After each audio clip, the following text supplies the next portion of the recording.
Leader हारून अहमद अंसारी साहब थे, उस वक्त तो ऑल इंडिया मोमिन कॉन्फ्रेंस बनी हुई थी, है ना। और मेरी जानकारी जहाँ तक है, ऐसा मुझे समझता है कि हारून अहमद अंसारी ऑल इंडिया के जनरल सेक्रेटरी थे मोमिन कॉन्फ्रेंस के। और आप अभी जो पूछ रहे कि हम मैंने उसको अभी कहीं कुछ लोगों ने उसको जिंदा किए, मालेगांव के जो हमारे लोग हैं, है ना, इसे सुना था कि भाई वो मोमिन कानपुर से की मीटिंग है, वही कई मीटिंग है, वो तो दिख रहा है। तो आप क्या पूछना चाहते हैं? असल में जरूरत क्या अचानक हो गई कि सब बिरादरी पर जगह लाने की या फिर मोमिन कानपुर फिर मिलाने की? ये तो ऐसा है कि कोई ना कोई इसके पीछे कोई बात होगी। कैसा है क्या, ऐसा रहता है कि समझे, मान के चलो युला और अंसारी मोमिनी एक ही बात है। हम भी शेख सैयद पठान मनियार अतार जो भी है हम भी मोमिन हैं, लेकिन इसके पीछे कोई राजकारण हो सकता है कि भाई ऐसा है कि बिरादरी थोड़ी ये छोटी बिरादरियाँ दूर हटके रहती होंगी, शेख सैयद पठान दूर, तो इनको जोड़ने का आइडिया से आगे कुछ भी झांसा दे करके उनसे अपना उल्लू सीधा करने का रहेगा आगे। और क्या है, मोमिन तो सभी है।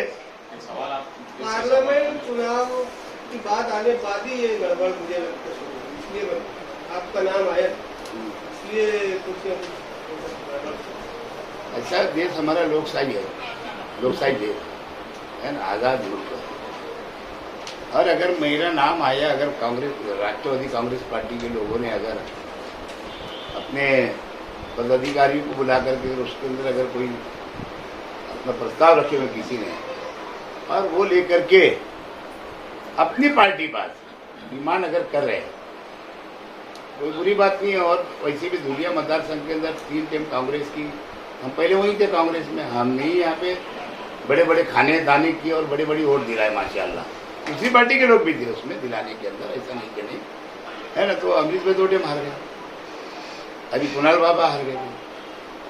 तो ऐसा होता है कि भाई अगर आपकी सीट नहीं आ सकती है ना, तो हमारे मालेगांव शहर के लोगों ने ठहराव किया और वो शरद पवार जी से आज आसिफ भाई मिले भी,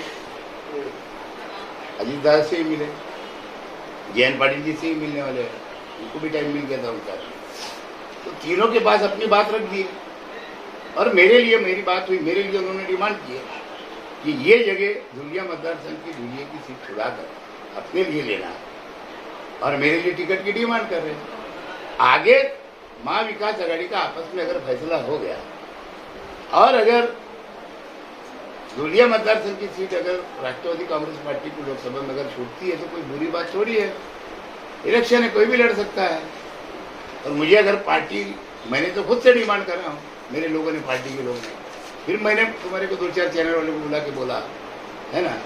और अभी खुद गए पार्टी अध्यक्ष मालेगांव शहर के और बाकी पदाधिकारी, तो वहाँ से पॉजिटिव अगर रहा और लोक आघाड़ी महाराष्ट्र की लोकशाही आघाड़ी की अगर पार्टियों की लीडरों की अगर इसके ताल्लुक से जब भी मीटिंग होगी और उसमें अगर प्रस्ताव पास हो जाता है और मंजूरी अगर मिल जाती है और सीट अदल बदल हो जाती है, और होते रहता है हर 5 साल में विधानसभा में होता है।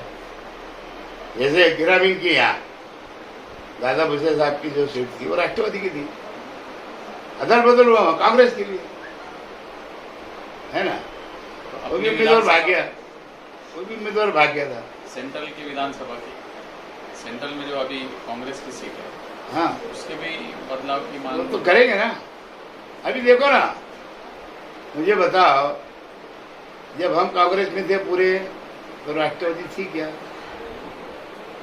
तो मजबूत जो भी लीडर था जब तक थी, तो पिछले मुफ्ती साहब राष्ट्रवादी में थे तो मजबूती थी, हम कांग्रेस में थे, बराबर।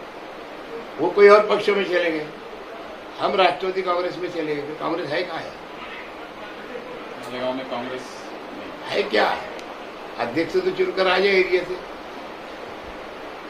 हकीकत बोल रहा हूँ। वो इसलिए बोल रहा हूँ कि अभी इमरान की दुआई आ रहे समझे, ये अलग विषय है, इमरान की दुआई हो। मालेगांव के लोग बड़े शौकीन हैं शायरी के, कवि के, सुनने जाने वाले हो, कांग्रेस का भाषण करने जाने वाले। उनकी तो खुद यूपी में जमानत नहीं बची थी, यहाँ महाराष्ट्र के आंदोलन की ओर से चुन के राज्यसभा में। और जो यहाँ के अध्यक्ष है, जब इनको अध्यक्ष बनने का था पिछले साल ईद के डेन, तो 4-5 लीडर आए थे रिपब्लिक की, 200 बड़े लीडर आए, मंत्री थे जब सरकार थी लोक सहायता गाड़ी की। और वो भी क्या एक जगह रहता, अभी मैं सुना कुछ उसका काम था, कोई कंप्लेन हो गई थी, तो मुफ्ती साहब के जरिए वो विधान भवन में गया था, पास नहीं था तो बताओ, एक पार्टी का अध्यक्ष तो दूसरी पार्टी के लीडर के साथ जाता है अंदर, क्या उसकी वैल्यू है?